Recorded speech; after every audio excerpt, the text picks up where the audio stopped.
Isobel is a blacksmith's apprentice from Kvatch and added by the interesting NPCs mod. She works the forge with Lod in Fort Grease. This video goes through her speech options so you get a better understanding about her history and a little bit more about her. Hope you enjoy the video.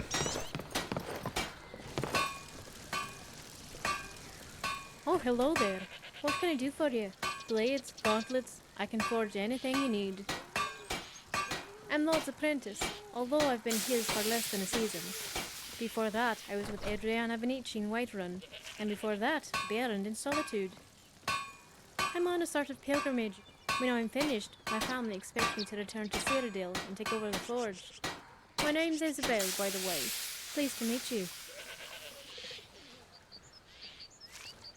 It depends. I've been taught that emotions are a powerful part of smithing. When I craft a shield, I think of the soldier's child praying for a safe return.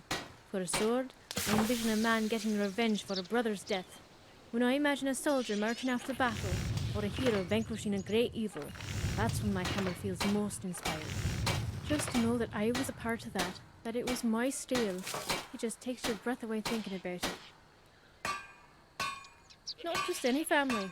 Ever heard of the Starblood Forge? My family has been the caretaker of it for centuries. It was made not long after the Oblivion Crisis, and next to the Eld Memorial and the Hero statue, it's one of the most iconic landmarks in Kvatch. They say it was built atop a well of Daedric blood, and it's in that well that the weapons are cooled. Some even say that the forge itself is haunted, specifically with the soul of one of my ancestors. Legend has it that when the Daedra invaded, she refused to leave her shop, smithing weapons for the townsfolk until the last man had fallen. That's why only those who share her blood can use the forge, and tradition that the firstborn daughter will be the one to inherit it. That would be me. It's an honour, I suppose. I know. Some people think it's the pressure or the burden of carrying on the family name, but the truth is, it's the clients. It's not like the Skyforge here. If I took over the family business, I would be crafting swords for nobles.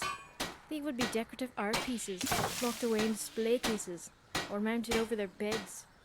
I would be an artist more than a blacksmith. There'd be no blood on my blades, no chinks in my armour. That's not what I want. I want to craft weapons for heroes. I want to forge weapons that will slay tyrants and craft armour that repels dragon fire.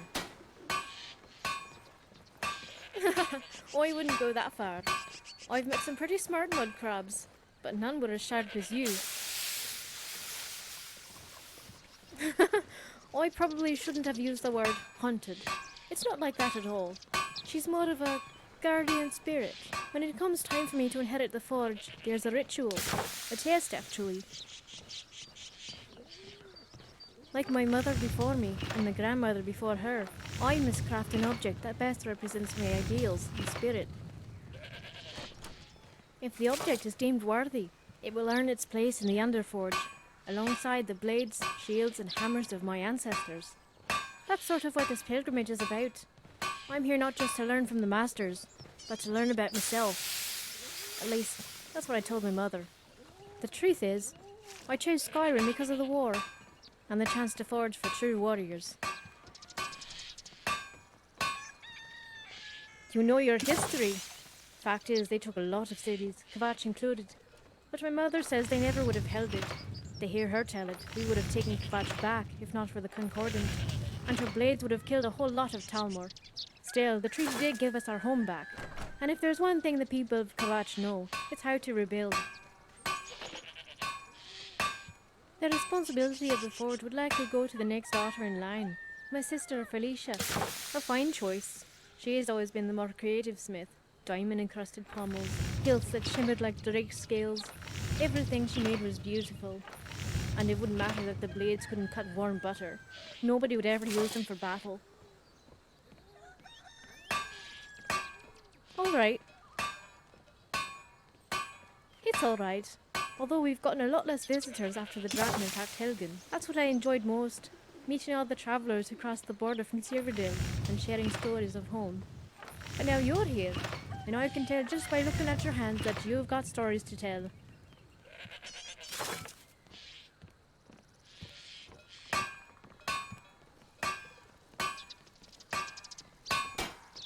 You're brave to ask a woman out you barely even know.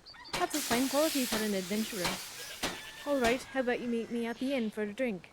I'll be finished here around sundown. Excuse me, madam. I don't normally do this, but... I take care in every piece you got I a moment fashion, to talk? because I know it's the difference between life and death. Why, were you worried I'd stand you up? Not likely. The locals call me the town greeter. I never pass on a chance to talk to a fresh face. So I'm here. We can get to know each other first and our drinks second. But the other way is fine too.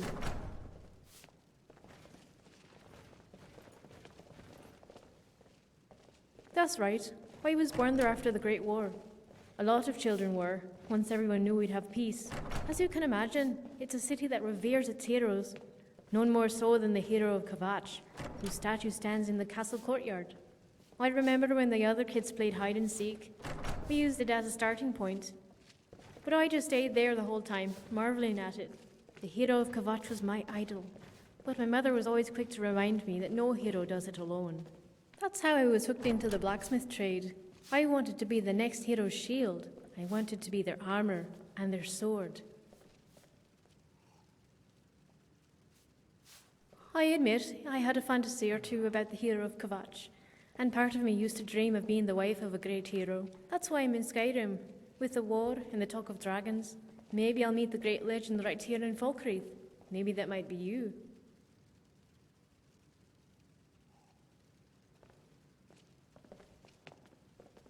Me and Lord? By the 8, no. He's old enough to be my grandfather, I think, and slow enough to be my anvil. That, and he's not my type. I prefer strong leaders, brave warriors, and a sense of humour wouldn't hurt. But Lord's a good man, loyal and kind.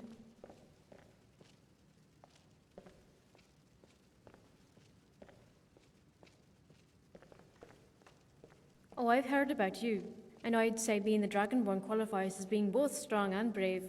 But the humility doesn't hurt either.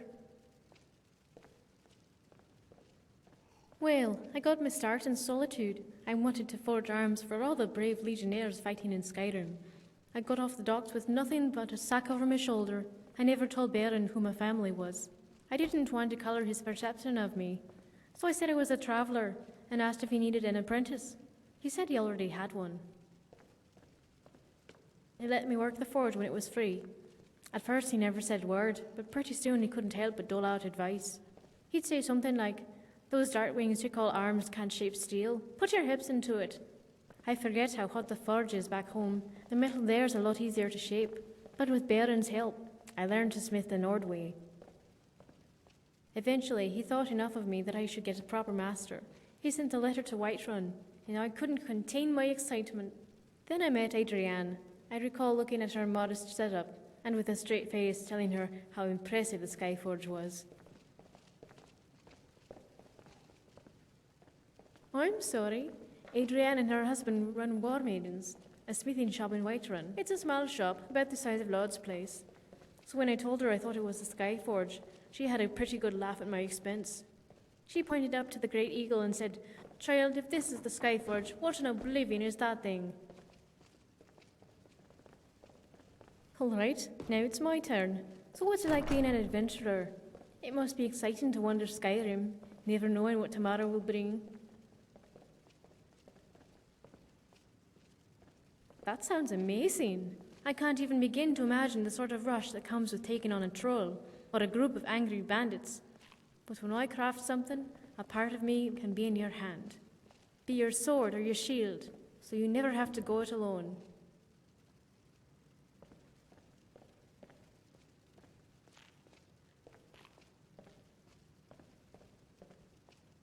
And I too will be honoured to protect you, even as you protect us all. The truth is, I've always dreamed of someone like you coming into town, righting wrongs, helping the townsfolk, and maybe falling in love with the blacksmith's apprentice. I'd forge your weapons and armour, and they would keep you company on the lonely road.